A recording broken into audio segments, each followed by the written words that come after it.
Okay, right. So we're working on openings. Um, yeah, I just did the openings podcast, been writing a lot about openings lately. So yeah, I thought it would be fun to sort of have a look at your opening. So Scott, the reason I thought this would be fun to do with you is because we just had this rapid tournament, right? Right. And you mentioned that you had it was 3 rounds of rapid chess, and you said you had 3 opening disasters, right? Yeah, yeah, for sure. Um, Yeah, it was not my best day of chess. although Yeah, you did manage to score 1 out of 3. So if I did. I managed to sort of swindle my way out of a yeah, terrible opening, but I was a little bit hungover and I was struggling my way through that tournament, but it was fun. Yeah. right. Well, yeah, so 1 out of 3, if you were losing in the opening in every game is not bad, but still, obviously you'd like to sort of set yourself up in a better position from the opening, right? I would, and I've never really studied openings. Like, I feel like I have a decent handle on some of the structures that come out of my openings, but basically I just try and copy what Grandmaster Keith Arkell does. There's a couple of openings where I've chosen my own things because I feel a bit uncomfortable with what he does or I don't really understand it. But I like, he sort of pushes everything into a boring endgame position. And Right. I feel like I would definitely not say I'm a strong endgame player, but I think comparatively at my rating band, I tend to feel like I understand the endgames better than people my level. So I prefer that. Yeah. Did you say okay, so yeah, Grandmaster Keith Arkell, Keith Arkell, excuse me. Who's yeah, he's like an English grandmaster. He's really known for like like Queen's Gambit Decline, like Carlsbad type structures, right? Yeah, so a lot of like, yeah, I feel very comfortable in the Carlsbad structure actually, and I have a really good win rate in it, but probably just because I've studied it. And I think that's like the weird thing about someone like me who's only played chess for what's almost been 2 years now. But like, I feel like I'm quite good at maybe like four things Uh, because it's taken me, to study. I feel like to get semi decent at something in chess, you need to study it for like months. And it's like if you've only been playing for 2 years, maybe you can have like half a dozen things that you feel that you're quite good at, like these so-called mini games that you talked about on the Chess Fields podcast. And I said I was sort of writing this article about like this weird, the random skills of adult improvers because you just haven't had time to sort of yeah. master all the trades within the trade, if that makes sense. Yeah, which 4 things do you feel like you've got a handle on? And then and maybe are there areas where you feel like you're particularly weak as well? Yeah, I mean, I think so. Pawn end games, I definitely feel like very comfortable in. I spent maybe a few months learning the basic theory, and I don't know. I guess you'd call like mechanisms, things like shouldering and yeah, and I've done some tactics. Like I studied pawn endgame tactics for a while. So pawn endgames, rook endgames as well. I mean, obviously that's super complicated, but at least I feel like I have half an idea of what I'm doing with them. And then maybe a couple of structures, like the Carlsbad structure, I've studied quite a bit. And yeah, and then like I don't know, just other structures like IQP positions. I feel semi comfortable. Not when I have the IQP, then I have no idea what I'm doing. But playing against it and maybe That like does make the quite a lot of sense because like based on everything you're saying, right, you want to play this long game where you sort of grind your opponent down in an end game. Um, yeah. and so the dynamic in an IQP is when you're playing against the IQP, typically you want to trade, sort of maintain control of the position. Like end games tend to be good for you because that pawn becomes weak. Yeah. Whereas if you have it, you have to play dynamically and attack and look for sort of momentary opportunities to attack or perhaps sacrifice material in the middle game, right? So yeah, that sort of tracks with this overall kind of philosophy of like getting into an end game, sort of grinding your opponent down.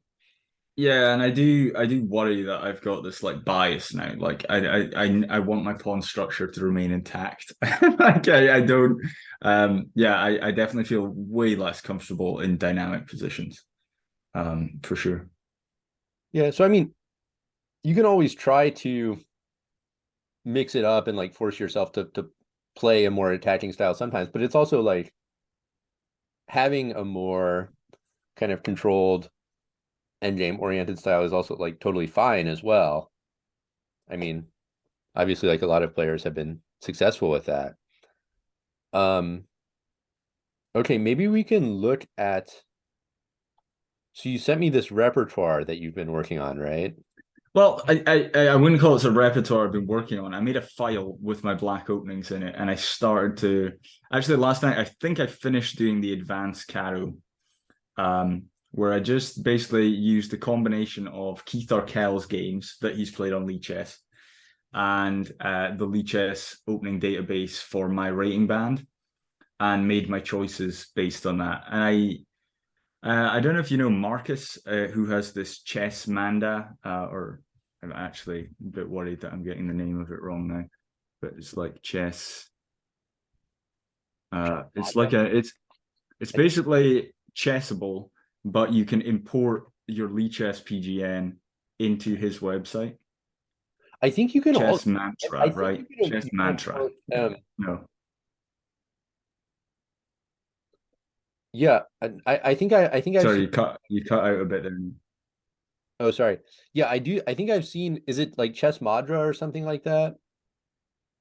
Yeah, that's it. That's it. Yeah.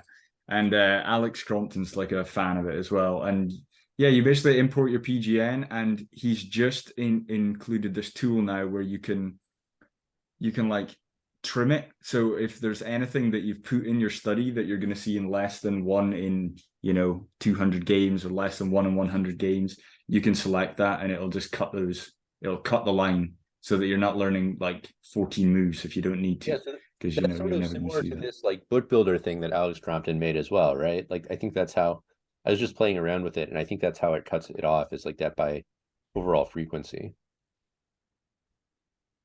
Yeah, yeah.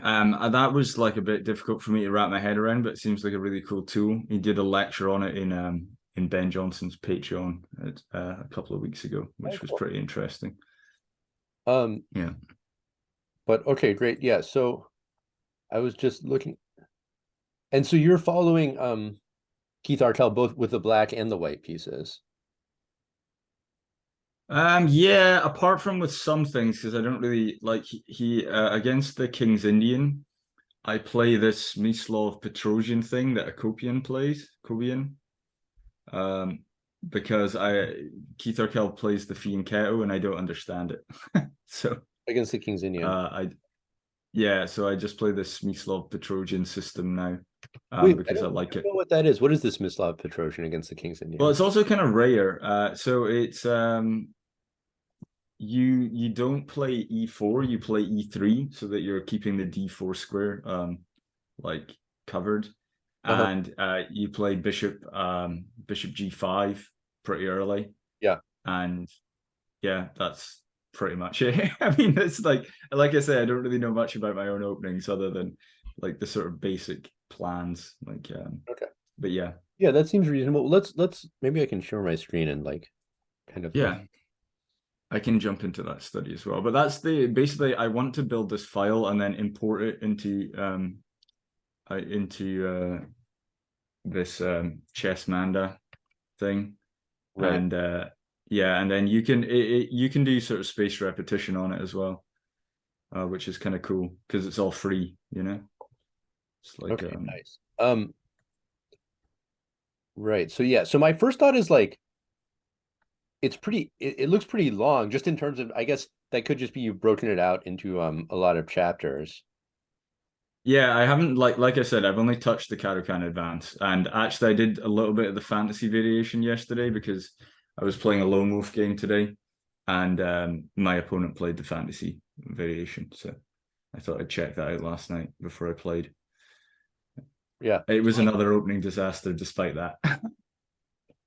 oh wait, you knew the fantasy was coming, but it your preparation didn't work. Yeah, my opponent played a bad. I know it was a bad move because I checked it on like move 3, but I just didn't really know. I hadn't really looked at that move because the computer immediately said it was like -1.5, and I thought, well, if he plays this all the time, he's not going to play that on move 4, is he? He'll know. Wait, so shoot. Um, Yeah, you can have a look if you want. So So okay, here, here I'm on your file, and okay, yeah. And what happened in your game? yeah, I played e5, Okay. and then I thought he would just take because like even the Lichess database is like, well, nobody doesn't take. Um, but Mhm. he didn't take. I think he played knight c3, and I just had no idea what to do. Like I just hadn't checked knight c3. I don't think. Sure. I don't even know if it's in that file. Yeah, so Maybe one it thing, is. so I would say one thing I really like to do is whenever I play a game in an opening, like update the file, right? Yeah. So now I should put in knight c3, Yeah, right? so now we should put in knight c3. Yeah. And then here I played queen b6, um, which Yeah. because And by the I way, just queen thought, b6, I was gonna say e5 is a good option here. I actually queen b6 on this move is also another yeah, option. That's yeah, I did look at it last night because the Lichess database said it was had a slightly better win rate, but I didn't understand the move, so I thought I'll stick to the move I actually understand the point of. I guess then it's the point's the same, right? You just play e5 in the next move. yeah, usually you're playing e5 next move. It's like this queen kind of pressures this diagonal that white is weakened in b2 and yeah, actually I just know this move because this is in like the Christoph Selecki like keep it simple for black course. Ah, okay. Mm, it's maybe just a little trickier and less common than e5, so like maybe white might be a little less familiar with it. Although I have to say I'm not super clear on like what the finer points in terms of the difference between these two moves is. So not great preparation on my part. But anyways, e5 is also definitely one of the main moves. Okay, and so yeah, so what I like to do is like update to the first move I would have played differently, if that makes sense. Yeah, okay. Um, so okay, so in the game you played Queen B6, right? Yeah. Which might also be fine. And then what I often like when you have like this pawn tension between um two pairs of pawns, like my first thought would definitely be to capture something, just because it's kind of easier to resolve the tension in some way. So we could look, okay, there's Yeah. I guess this has never been played, so we could check the engine. Yeah, I was thinking probably d takes e4 makes a lot of sense because then we're threatening this with two pawns. So that kind of limits white's option. Yeah, that does look to suit me as well a little bit Yeah, because queen trade like kind yeah, of it keeps my forces a queen trade. hmm. Um, Yeah, this looks a lot better.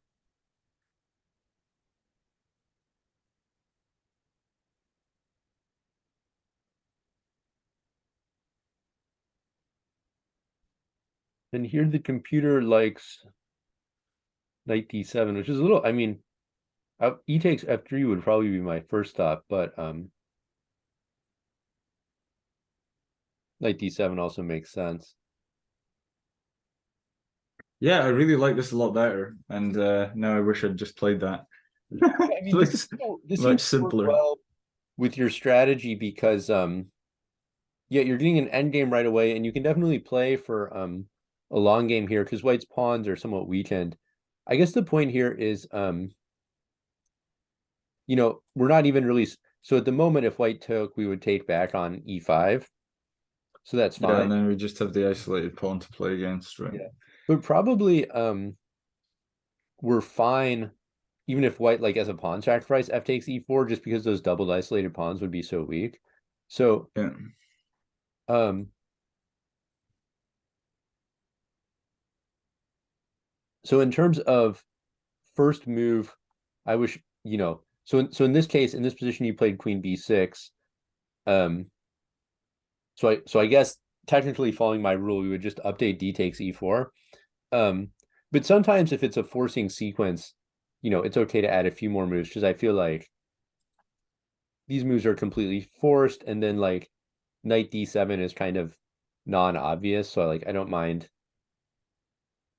having like, something like this in my file. I just kind of try to restrain myself from like adding too much at one time, because then I just won't remember it.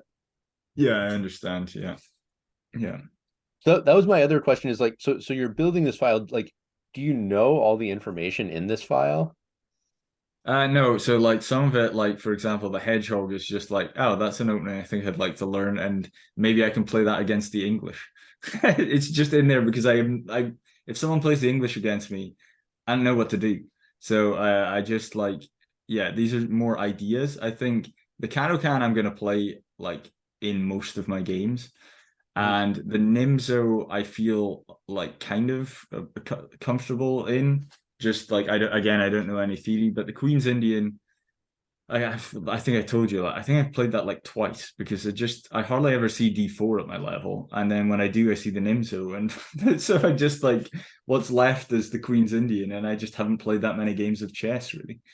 It's Yeah, I think I mean, you have to prioritize, and if there's something that you just face very rarely, um, that's going to be a lower priority. So one other, okay, a couple other thoughts. One would be, so I noticed there's Queen's Indian and Bogo Indian. Yeah, that's because I just basically then decided Keith Arkell plays the Bogo.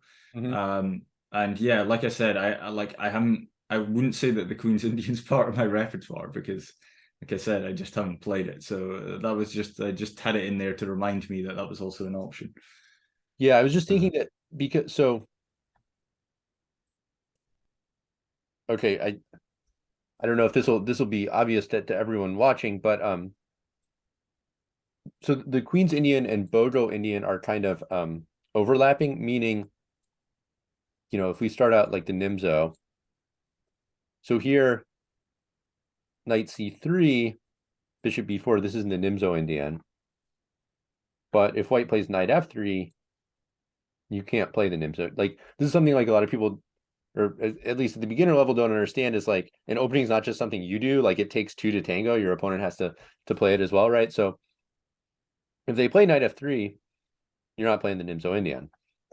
And then what I mean about the Queen's Indian and Bogo Indian being overlapping is, you only like you only need one system here. You need one way to answer knight f3, right?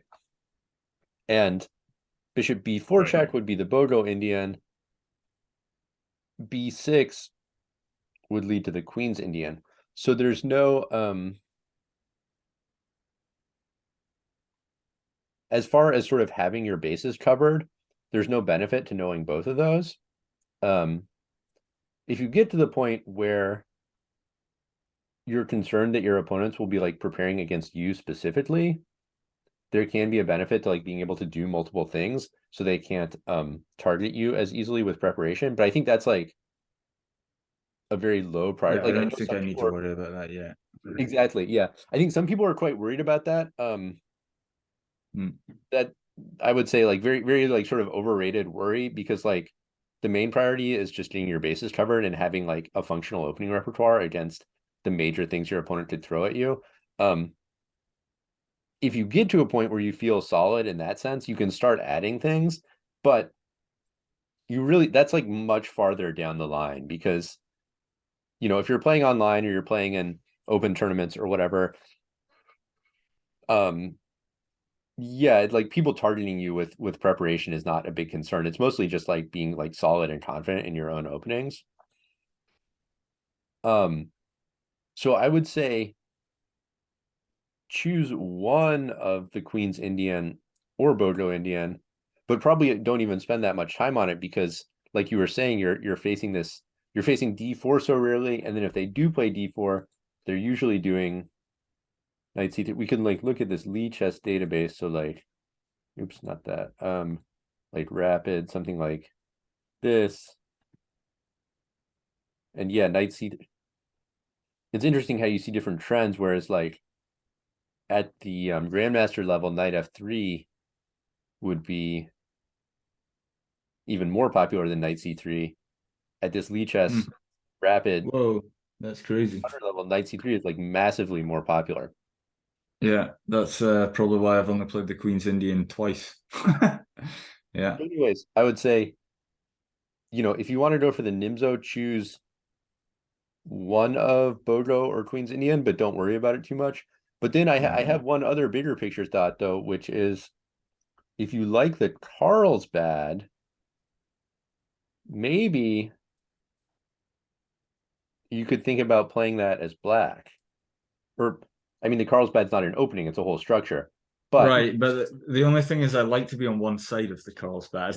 okay. So I think I know where you're going with this, but I like I like people say like Keith Arkell has like built a career on the minority attack, and I Mhm. just feel very comfortable with that plan, and yeah, that's just what I play for. Maybe that's the wrong, but maybe I'm not understanding it, but like I just feel like I'm able to just trade off minor pieces to an even position, and then I feel like, and maybe, I don't know, maybe this is just the wrong way to go about it because I just feel like then I just have a plan. Like I know what I'm doing in that structure. And I feel like often my opponents don't. They don't understand that, like, okay, if you're just going to sit there and wait about, then I'm just going to create this weakness on the queen side and win the game. But, because I think that structure then requires the opposing side to launch a king side attack. But often my opponents just don't. They just don't. They just end up trying to defend against what I'm doing on the queen side, which obviously, as I get stronger, is not going to happen anymore. Like people are going to understand how to play against me. But yeah, Right. I find that happens a lot. So that makes sense. So just to I mean, so since I am recording this, just so if people like aren't familiar, so what we're talking about is, let's say something like this. So this is the Carlsbad structure where typically, often these pawns will go here, but basically there's been this pawn trade. White has traded off the C pawn for black's E pawn, right? And we get this structure. Um, and so this is sort of like your white repertoire is based around this a lot. And like you were saying, the minority attack is when we push these queenside pawns later after black's pawn is on c6. Let's just say something like this. Push these pawns and force a weakness on black's queenside. Um, so yeah, that's a plan that works very well. I think it's a good point too, because when people think about getting like easy wins from the opening, they typically think about their opponent like falling into some sort of trap, right? And like you just win material or checkmate them quickly. You can also Yeah. get like you're saying, you can also get wins by just knowing the plan, knowing what to do when your opponent doesn't. So like, Yeah, and like, I'll normally just chop on f6, whether I'm prompted to or not, or like once the pin is broken. And just because that's what Keith Arkell does, he's like, I don't need the bishop pair. Just the, even you know, so this and version is considered, I the most critical, but I think what he'll do is even he actually plays so the same as me, he plays d4 knight f3 before he plays c4. And then I think that just avoids some gambits, like that avoids some annoying stuff. And then then he just takes immediately. even takes here. That's Yeah, he takes immediately. And then plays knight, knight c3, and then bishop g5 next. yeah, which is Um, interesting because this is like this version in theory is considered not as dangerous for black, but mhm. like yeah, he doesn't even care. He just wants to No. go to this position anyway. Yeah, and I like this, like I very much enjoy like I said, I'm can't actually remember what it is, but my win rate like from this point on is quite good compared to Well, all of my other openings.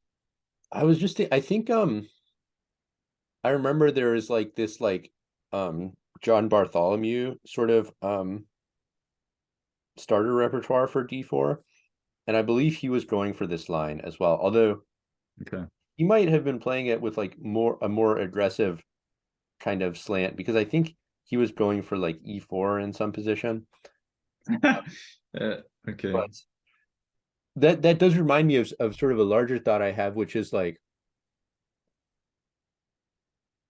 is there a reason you're not using like any books or courses um as far as like putting together your opening repertoire?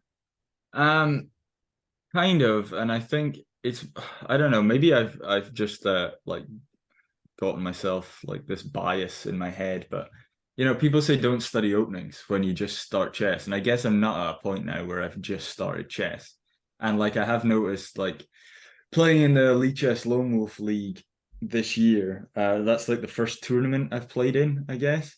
And I've lost straight out of the opening quite a few times. And like my Elite Chess Classical is now like 1850.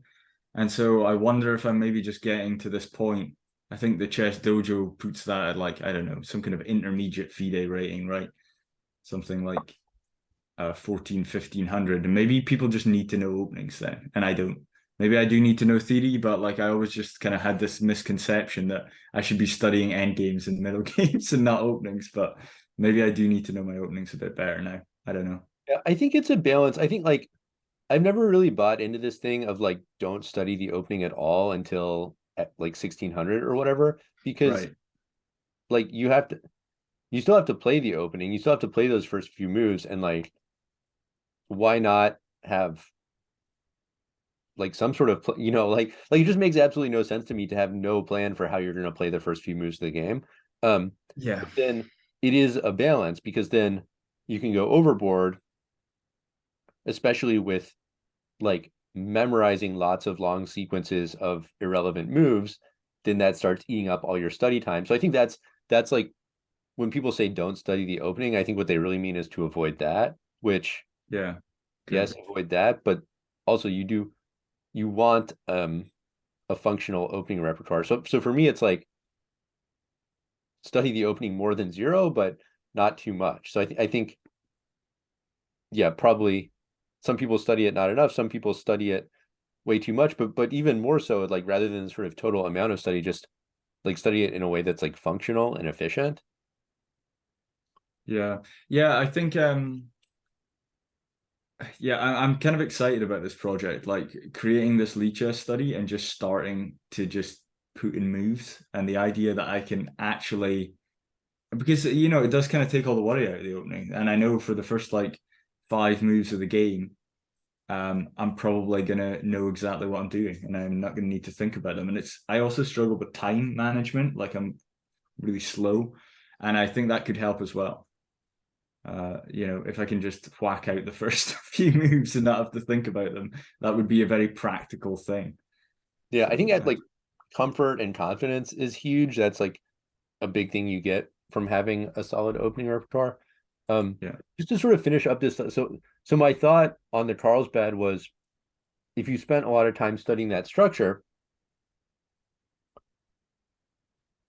um, what you could do to try to make your life easier is rather than going for the Nimzo Indian, go for one D5, um, Queen's Gambit declined, and then you can get the same structure. But like you said, you'll be on the other side, and it's a little bit like the isolated queen pawn dynamic we were talking about, where on one side you're playing for the long game, trying to trade pieces. On the other side, you have to play dynamically. Similarly, here for like, I mean, this is obviously an oversimplification, but you can argue that white, at least with one way of playing, that you want to trade pieces, play for that minority attacking the endgame, whereas black's best strategy is to like play more dynamically and aggressively. Um, black can use the open E file, like this E4 square, to um, create attacking chances in a lot of positions. I mean, maybe it would be good for my chess, Yeah, because I think obviously this is a part of chess I don't understand very well. Although, I haven't studied it, which, you know, but yeah, I do plan to try and learn how to attack. So maybe just by forcing this on my own repertoire and playing yeah, the other side, I could learn more about chess. I think it could be a decent option. Like, if you already have some knowledge about the Carlsbad structure, I do like the Queen's Gambit declined as an like. I know it kind of gets a bad rap as being like boring or something. Um, I think that's overblown. Like most, the game is going to go in unpredictable ways regardless. Like Kasparov played the Queen's Gambit Declined a lot as a kid and had a lot of great attacking games. So I think another sort of opening misconception is that like you have to play something like weird and crazy if you want to play aggressively. Like you can just bring your pieces out and like then start attacking. That's like totally fine. And I think the thing I like about the Queen's Gambit Decline is I think it just minimizes your workload to be able to get like a playable solid position. Because if you just do this, bishop e7 castles, you're talking about like just sort of like losing or getting a terrible position out of the opening a lot. Well, like usually that happens either if your king gets caught in the center or you don't get your pieces out. So if you just start the game with these moves like d5, knight f6, e6, bishop e7 castles, I have a really solid foothold in the center. I get castled. That kind of cuts out like a lot of the major opening disasters that can happen to you and gives you a better chance of like getting to play a chess game. Right. Yeah, Uh, yeah, yeah. and I like had that problem when I first switched to the Caro-Kann actually, because I switched from the French. Although I just chose to stick with it, but I kept getting my king caught in the center when I started playing it. Because I think I just had trouble putting my bishop on e7 for some reason. Um, I kept wanting to put it on d6, and yeah, I didn't really know where the pieces went in the opening, and I was always getting my king stuck. So yeah, so that's just a thought of maybe a yeah. way to make your life a bit easier while still, I mean, it kind of fits with your overall strategy of being like solid, like being happy to play an endgame. And the Mhm. reason I think it's a bit easier than the Nim, so again, obviously the Nimzo Indian is like a great opening that's played by pretty much like every top 100 player in the world. The reason it's harder is because there's a lot more pawn structures. So white can play queen c2, and then like their Yeah, plan is they want to force you to trade off this bishop and win the bishop pair. But they yeah. could I also, think I just immediately play c5 in like almost every line. And again, it's the Keith Arkell thing, right? It's like his hierarchy of pawns. It's just like trying to trade oh, off a he C wants pawn to for a trade. D pawn or something. Um, And like I said, maybe I'm getting too bogged down in someone else's philosophy here. there's my point is just like all of these different moves lead to different pawn structures and like very different types of games. Hmm. Uh, so strategically, it's very complex, and there's just kind of more to learn, I feel. Um, I do think like following someone in the opening is generally a good strategy, but like you don't have to copy him everywhere. And I would also say like if you had already invested like dozens of hours into like learning the Nimzo, I wouldn't like tell you to switch. But like Yeah, if you're still sort of I have not. started, maybe you could think about. Yeah, I think Queen's Damage Declined would make a lot of sense with your overall strategy. But yeah, Okay, yeah. I mean, I'll definitely start doing that. I mean, it can only be good for my chest to learn something that maybe makes me feel a little bit uncomfortable. my other thought on that was also as far as what to do versus the English. Um, so like when you're thinking about what to do versus one c4 or one knight f3, you really Hmm. have to think about what you do versus one d4 Okay. because they can all transpose easily. Um, and you don't want to be like caught out where uh you get tricked into playing some opening you don't play. So Hmm. if you're a Queen's Gambit Decline player, I think you have like a pretty easy solution here of just play e6, d5,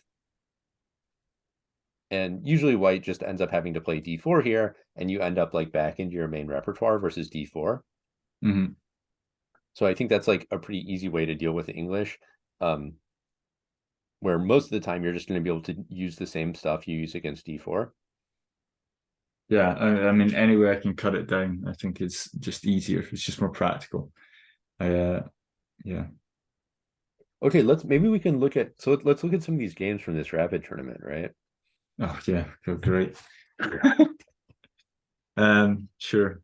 So Okay, I think, yeah, I think the first game is actually I just blundered a really basic tactic immediately.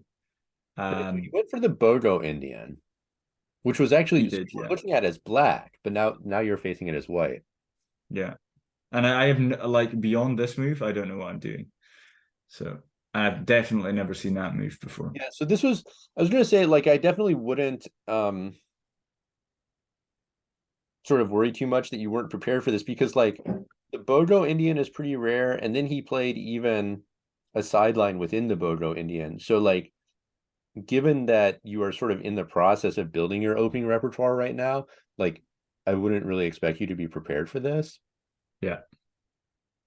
Honestly, I don't really know what actually this line scores super well, both at the Lee chess level and at the master level. So Mhm. that's interesting. So usually what so basically okay, this is we get this really weird pawn structure where black has doubled pawns. It seems like white like I feel like at a first glance it seems like white should be doing great here because like you have so much more space in the center, but obviously it's really not so simple. Yeah, I did think about playing A3 here, which I see as like a move anyway at the master level, but I didn't, I don't think. I think so. What I would be thinking, like, I actually don't know what white is supposed to do here. I'm trying to figure it out myself.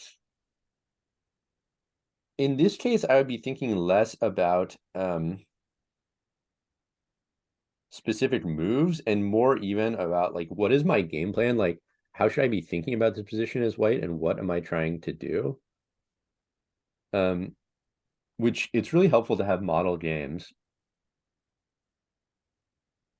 Um, so I'm just curious. So G3, this is one. You mentioned you're not as comfortable playing the G3 setups. So maybe this Yeah, I'm not. um I'm just curious to see how like what happened in this game that white won. Okay, it seems like black must have messed up because white is like crushing here.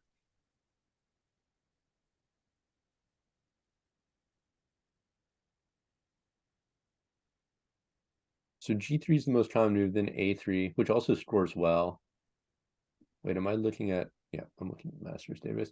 I thought And so the like why like this is something I struggle like I understand it sometimes because like I see, you know, again, like it's a bit sad I've studied one player's opening, but like I see that Keith Arkell will Fianchetto like in the panel, for example, like, and that makes sense to me because it's like right now the D4 pawn can be sort of yeah could be targeted in that opening, right? But then I don't really understand why you would do it here. Like, why is that a move? Because is it the same thing? Because if black ever plays d5 that you can just take and then suddenly you're pointing at this weak d5 pawn, or like that diagonal will either be open or there'll be an isolated pawn there. Is that why? yeah, honestly, I don't know. I mean, G3 like it looks like the bishop's going to be pretty well placed here. Um, maybe we can sort of prevent black from fianchettoing his bishop. Sort of target. I think black usually goes for like a pawn setup like this where they're trying to control the dark squares. So I think they're probably sort of not gonna play d5 anyway. Okay, yeah, right. Um, Makes sense since they gave up Also, the possibly white is thinking about playing e4 later to take over the center. Although, arguably, like the bishop here would support that plan as well. Yeah, I think that's what I did, and then I just fell for this really basic fork on e4, the pawn fork, and I resigned, which was kind of funny because I think that was like the day after I wrote that article, Becoming Unkillable, where I talked about how you should never resign. But never mind. But I would say, well, I'd have to do like a little more research to sort of figure out what I would really want to do as white here. Yeah. But I actually like how you reacted. Um, in that you when you're surprised in the opening, you want to go back to opening principles of like controlling the center, bringing the pieces out, and castling, which you did. So to me, like e3 bishop d3, okay, maybe the g3 line is like a little more challenging in theory, but you're bringing your pieces out, you're controlling the center, you're developing harmoniously. So I think so far you reacted well to this and bringing out the minor pieces. And then okay, so here you allowed e4. So I'd say this is even in a sense I would chalk this one up more to tactics than to opening.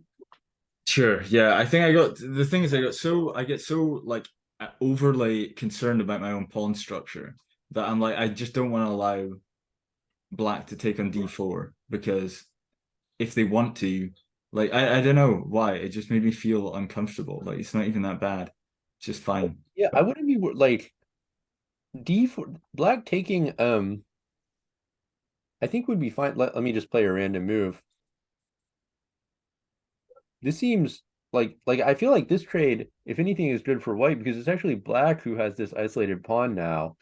Yeah, yeah, yeah. White's It pawn looks structure is completely fine. still pretty solid. Mm.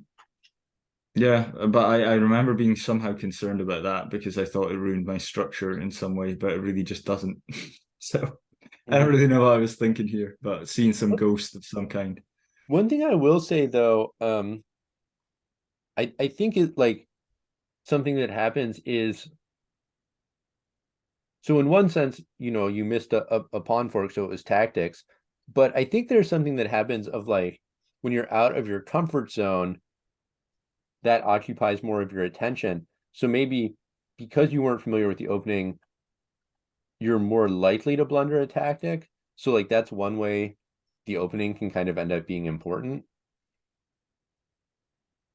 Um, Yeah, that I think that's definitely true. Like I played E4 the first year I played chess.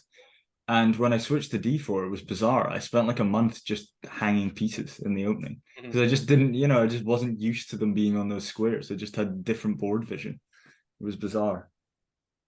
yeah, I think that's definitely something that can happen. It's just getting used to seeing the position in a certain way. Like if there's this idea of like working memory that you can only have so many things in your head at once. So I think if your brain is sort of struggling to understand the position in some other way, uh yeah, maybe you're less likely to spot a tactic. Mm, In this position, yeah, I would be um let's put the Bogo on hold for a minute and I just want to check the other games as well. I would say here. sure. I think the second game's interesting because I mean, I don't know how I ended up. I just felt like the opening went really badly for me, but then suddenly I was just like, fine, because you know the funny thing is I was so annoyed with myself because I blundered another pawn fork out of the opening. It was like identical, but then somehow I got a bit lucky because actually I could sack a piece for two pawns and then it stopped them from castling and they got into a bit of trouble as far as I remember. Okay, so here, yeah, I was thinking this one would be a good one to look at because so far we were just looking at the black repertoire. So you do get the Caracal, you get the advanced. So you go for C5. Does Keith Arkell do this C5 thing? Yeah. Oh, interesting. Oh, because it's his hierarchy of pawns thing, I guess. Yeah, I guess, yeah. The reason I'm a little surprised is so far we've been talking about sort of being very solid and aiming for an end game and so on. So in this so E5, this is like considered, probably now considered white's main line against the Caracal. And here black has two main choices. Um bishop bishop f5. So like trying to develop this bishop outside the pawn chain and then e6 and then often c5 or c5 immediately, right? So Yeah. this is like we're playing a French down a whole tempo essentially, like in the French your pawn would be here, but black's trying to say this is actually an upside because I get to develop my bishop first and then I'm gonna play e6. Um, so strategically this is ambitious. It is risky though to play down a tempo with black. So the reason this is like a little bit of surprising, like I'm not that familiar with Keith Hartel's repertoire, although I know he's known for this Carlsbad like endgame stuff. Um, his approach with white is like very safe and grindy.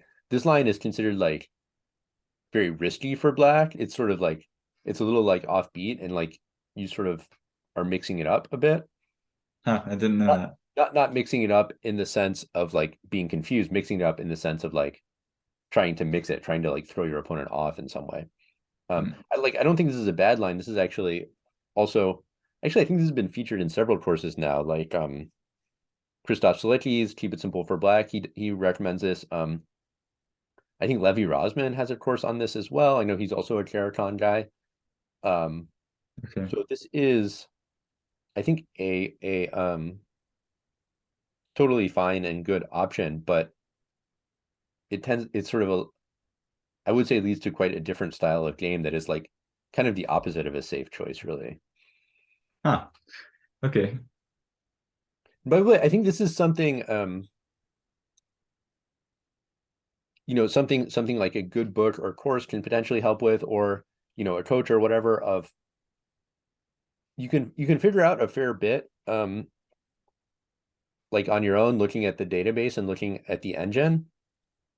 But sometimes it's quite hard to sort of orient yourself around like what is this opening like doing in the big picture? Like what sort of player does it make sense for? Why would I want to play this? Why would I not want to play this? Those like sort of big picture things can be a little bit hard to like grasp, like just from looking at the database.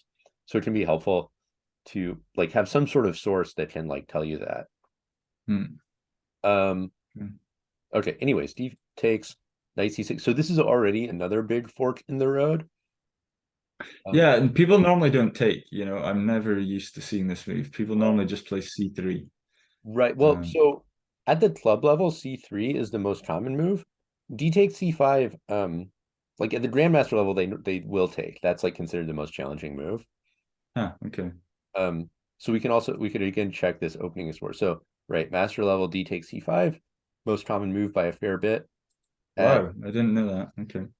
um at so I've got the Lichess settings to like rapid 1600. Um, c3 is the most common, which actually does could be a point in favor of playing this line because if most of your opponents don't play what's considered the most challenging line and play, I would say like if I could play this and know that all of my opponents would play c3, I would like love to play this. I'm like super happy with this position. Um, I'm much more worried about like d takes c5, knight f3, some other options. Okay.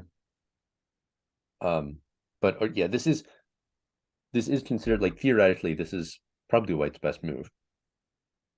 Um, so here again you have a big choice um between knight c6 and e6. Uh, Yeah, I feel like if I can get away with trying to get that bishop outside the pawn chain, yeah, I should, but like it's always difficult to know because especially once the C6 pawn's moved, if the bishop can't get back, like this is where I was encountering problems with not being able to castle before because the king ends up getting stuck in the middle there somehow. And the knight on C6 can't be adequately defended without that bishop sometimes. yeah. And so I agree. It's sort of this move's probably surprising because it's like wasn't our whole game plan to actually get this bishop out. Um, but what we're saying here is like, okay, we actually got White to make this concession of breaking up his center. So now that that happened, I'm just gonna focus on getting this pawn back. And actually, I'm okay with not getting, I'll compromise on getting this bishop out because let me just get the pawn back, finish my development, and be happy with the fact that White kind of gave up the pawn center. Sure, it's like a kind of, I mean, it's not really, but like kind of reminds me of like my Queen's Gambit accepted games, right? You just lock in your bishop, but like you get the pawn back. So Yeah, yeah. Um, except here, I guess they can hang on to it because you're tempo down, right? But I don't know. so and then here, this is So knight c6 is still a fine move, but then here, bishop f5, at least according to the computer, seems to be like a Not pretty a fine move. because basically, I think the issue is basically white is could just hold on to this pawn now, actually, with a good position. And let's see. So is this in your repertoire? Well, let's have a look. Let me so in the advance, I'm sure I will have looked at this since the game.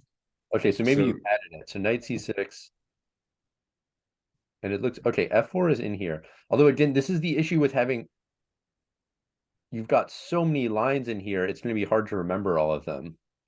well, I'm just trying to like cover everything. So basically the way I do it is like I just go one, like I did this one move at a time. Like I started at move 3 and I was like, okay, here is the ones that look like there's a significant number in the database.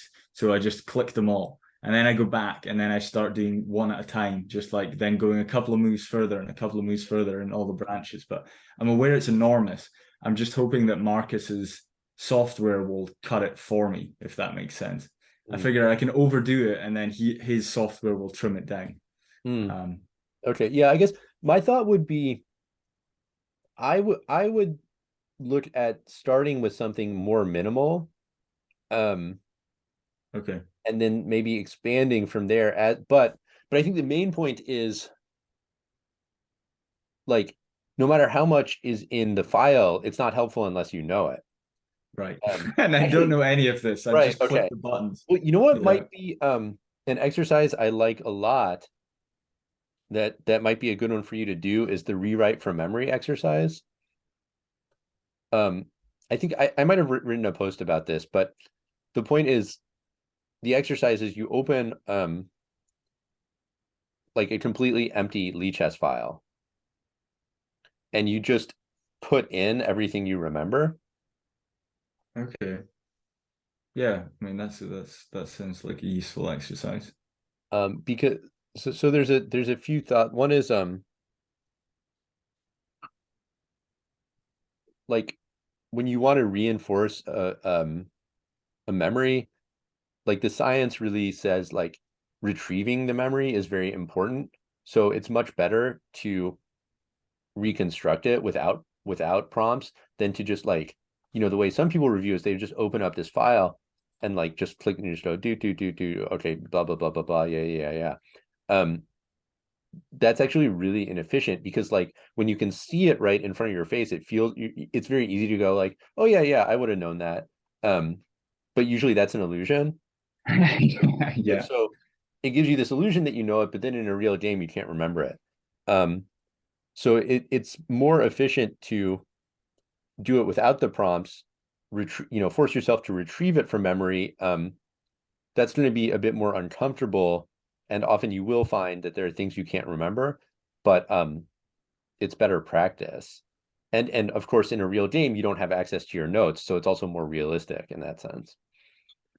Definitely. And I noticed that when I was learning the endgame theory at the start of this year, that you'd be like, oh yeah, I know this. Of course I know this. And then when I practice it against stockfish, suddenly you're like, oh, maybe I don't know this quite as well as I thought I did, because suddenly you're not seeing the exact same moves that are in your Jeremy Silman book or whatever. Right. So I think that this sort of the big issue you're having right now, what's causing you to get in trouble in the opening is that you have like quite a big detailed repertoire, but you actually don't know most of it. So what I would suggest, like in the big picture, is trim it down quite a lot to the absolute minimum, but make sure you know everything that's in there. And then once you've got that base, you can start expanding it gradually. Yeah, that makes a lot of Because sense. here this is you got in trouble quite quickly, and like where the Bodro, like in the previous game your opponent went for the Bodro Indian, which is rare, and then a sideline of the Bodro, which is very rare. So it's like that one, it's like yeah, okay, it would have been pretty hard to be prepared for this. But in this case, you're playing the Caro-Kann, which you always play versus e4. Your opponent played um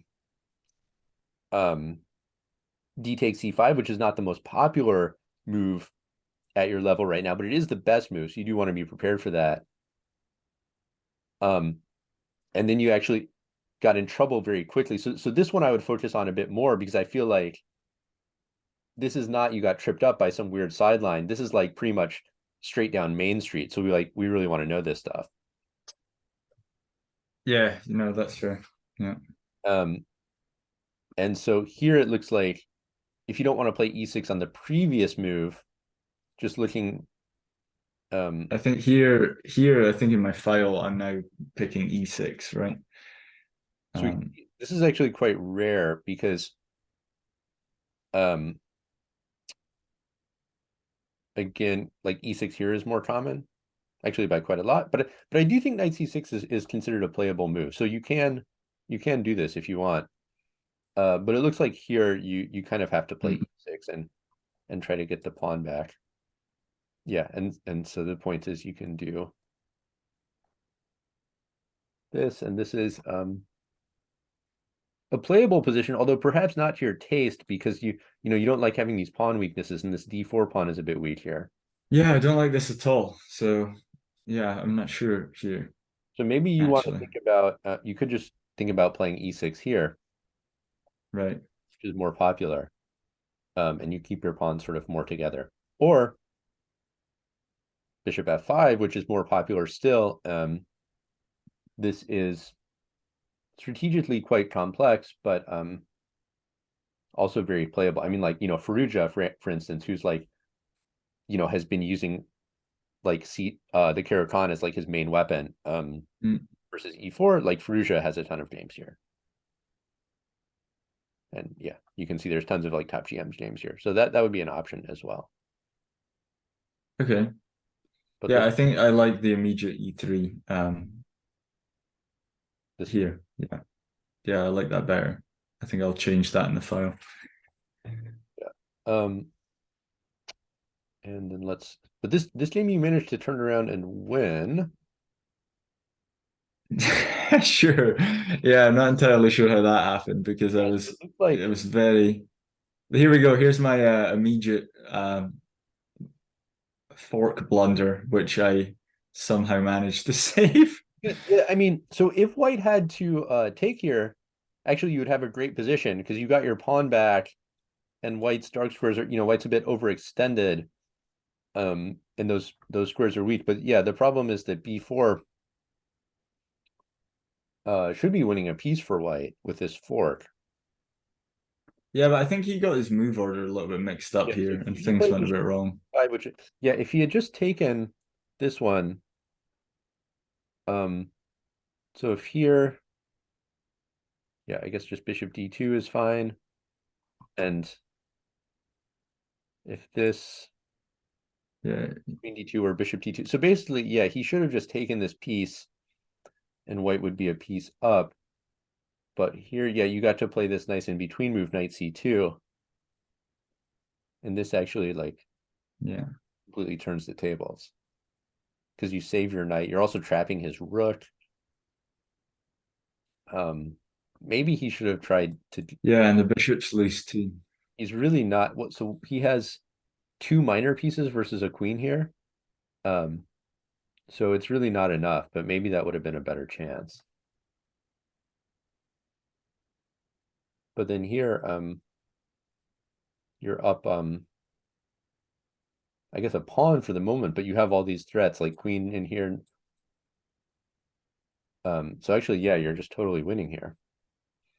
Yeah, and then I think there were a couple of decisions still to make, but it was pretty yeah, because here I could have taken the rook, but I didn't because but I think I actually saw the wrong line here. I can't remember now actually.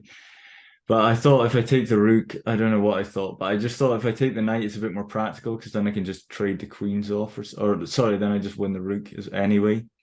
So it And just looks better. I mean, both should be winning objectively, but yeah, if here, like your knight kind of did this looks yeah, it's like you just get the rook even in an even better situation, or actually win his queen. So yeah, I think from this point, like you played it perfectly. and like, like like every single move was the most precise way to win the game. So I think Yeah. yeah, you definitely want to fix this opening because it's your main defense against e4, and it's actually the main line, so you want to be really solid there. um It happens a lot to me, man. I have a lot of like less than 15 move games. So it's and definitely something that I think at this stage I need to address. so we did talk about how um like I think part of the cause of that is that this particular way of playing the Caracal that you're doing is actually extremely risky. Hmm. Yeah, I really didn't realize that. Yeah. But then, yeah, after this, you did actually play, from the moment your opponent made this mistake, you pretty much played it perfectly. Let's just maybe quickly check. So there's one more game where maybe you had white again. Uh, can't remember, but Oh, this you had black again. this Okay, also was that's actually I interesting. yeah, I was totally confused by the opening, and my opponent ended up with this like this pass pawn, Oh, and okay, yeah, so yeah, we get the your same. opponent did something again, quite unusual.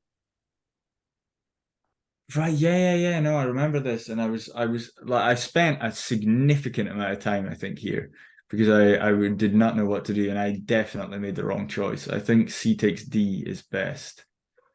Um, It's funny because I was just checking out Levy's course, and so yeah, the C4 move is super rare, but just sort of by chance, it's like the first thing he covers. So it's funny because I had seen really, the game and then I saw this course, and yeah, he was like, okay, well, you can't do this because white gets this big pawn center. Um, so just randomly he like Mhm. covered that right off the bat.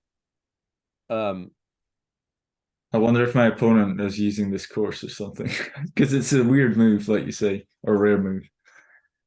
and I think the move he recommended, it looks like c takes d4 or knight c6 are both fine. He recommended knight c6, Yeah. which makes, I mean, both moves make sense. So right, so in the game, yeah, the problem with this is white gets these pawns. Um, I don't know. That looks quite scary. Like these pawns are controlling a ton of space in the center. If white can just kind of consolidate behind these, that's going to be, positionally, uh, not good. So Yeah. yeah, and I guess Yeah, and then I was in a bit of trouble here. I just like I couldn't develop any pieces. right. Yeah, I mean the It problem felt is like if these pawns stay alive, they're really just going to completely just choke your whole position. yeah, I actually considered playing G4 here because of that exact problem. I was like, if I can't Wait, get to that, like wait, which move? so I actually considered playing G4 here. Oh no, not here, sorry. G5? But like I don't know. I just felt like if my opponent is allowed to play F4, I'm just in Oh, enormous amounts of G5. trouble. No, sorry, G5, but obviously that just loses. Oh no, that's fine. Yeah, no, I did consider G5 here. Um, which is obviously a bit crazy. And it's a bad move. But like I was just so like concerned about F4 and just having this pass pawn just like forever locked in my position that Yeah, I we was kind of immediately thinking about crazy ways to try and get myself out of this. defending this and preparing to develop this bishop. Um, Possibly would be a good idea, but the problem is just queen f3 and you actually can't save that rook. Hmm. Um, so the computer's move, which actually this makes a lot of sense, is just f6 to break up these pawns right away. Um, yeah, I think that, I mean, you want to get rid of this, and it's also probably important to do this right away because if f4, you're in time to play queen h4 check, and this like very typical tactic. So yeah, if you had found f6 here, maybe this is still playable because it's actually not that simple for white. Not sure what white's supposed to do here. It's not obvious how white can hold their center together, and if they do, if we get rid of this pawn, then maybe we win this pawn, then all of a sudden we're in great shape. Yeah. Um, so probably f6 was essential, but yeah, I would rather just not let my opponent get this terrifying pawn center in the first place. Yeah. So again, like going back to the file, we can just, okay, so this would be in the advance. Okay, so this is, Yeah, I don't think I've ever even got this in the file. So yeah, so what, like, again, what I would do is just like put this in, put the first move that so let's say we go with knight c6. And then it's going to also be helpful. One other thing, actually, should have even brought this up earlier that I noticed about your file is it's all moves and no words. I think it's helpful to put in like explanations. So for instance, here I could put in like d takes e4, d5, um, and some sort of explanation or reminder, like, I don't know, you can put in whatever explanation makes sense to you, but whatever. And then I think writing that out helps to remember it. And also, imagine you want to review this in like 3 months or whatever when it's not fresh in your memory, having those explanations okay, yeah. be helpful. Yeah, no, that's a good idea. Okay, I think we covered a lot. I would say like to sort of wrap it up, um, I think you have a good base. Like my overall suggestion would be trim it down, like make it way simpler, way fewer lines, just focus on the most common stuff, but then make sure you really know that stuff so that you can reproduce it in a game and like, you're comfortable and confident with your plans. Yeah, I think that this has been very helpful. It's clear to me that actually just even in some of the most common lines, I don't know what I'm doing on move four, and I really should probably know that at this stage.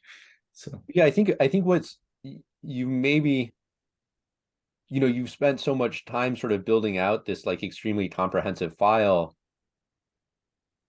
but that means you haven't had the time to actually learn it and commit it to memory. yeah, I had this idea that I was going to create the file and then learn it. Like I really had this crazy idea. Like I've been doing this as part of my study. I'm like, okay, I'm going to do one block of this, building this file every week, and then maybe in a year I'll be ready to learn it. But that Oh does my seem God. like a slightly suboptimal way But for me then to. the problem with your plan is for like you're gonna get killed for that whole year. Yeah, I know. Thanks for the intervention, mate. I appreciate Um, and it it. is I do think you really want to, like, when you have those opening disasters where you lose in like 15 moves or whatever, um, it does I mean, obviously it just sucks to lose, but doubly so because then it's not just losing, it's like losing without playing a real game, right? Because like, Yeah, if you just like your opponent just kills you on move 12 or whatever, like you don't really get to practice any other skills in that game. for sure. Um, so I think for that reason, it's like it's even more important to like at least like make it out of the opening and get an middle game and hopefully an end game where you get to have like a full struggle where you practice all of those other chess skills as well. Yeah, yeah. Well, hopefully tomorrow in your tournament, I will be doing slightly better out of Are, the are we opening. doing We'll it? see. I don't know if we're do we have one tomorrow? I hope we do. I haven't checked actually.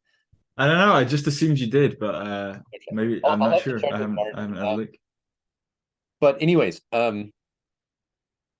right. So I would say pare it way down. I think a good way to do that would be to do the from memory exercise.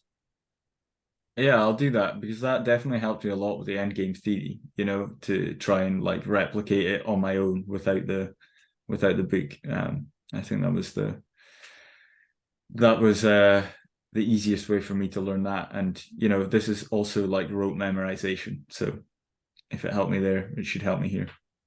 Although you don't want it to be too like there are things you certainly have to remember in the opening, and like there are some key moves, some key lines that you want to remember, but as much as possible, like focus on the reasoning behind the moves. Sure, trying to give like explanations to it too. Yeah, Yeah, no, and that even that's even true. write those explanations in the files sometimes, because yeah, it's quite, if you try to do it by rote memory, then usually it's just well, it's very hard to remember all of it. And even if you do, it might not be that helpful, because then you're not really going to know how to play like the position that arises from that. Or if your opponent um if your opponent deviates, which they usually do, right? They usually don't really follow our plans. If you have a sense of the sort of underlying logic of the position, like you're much better positioned to react to whatever they do. Yeah, no, absolutely, for sure. Okay, well, let's wrap. I'm going to stop the recording. I think that's like good for the opening now. So.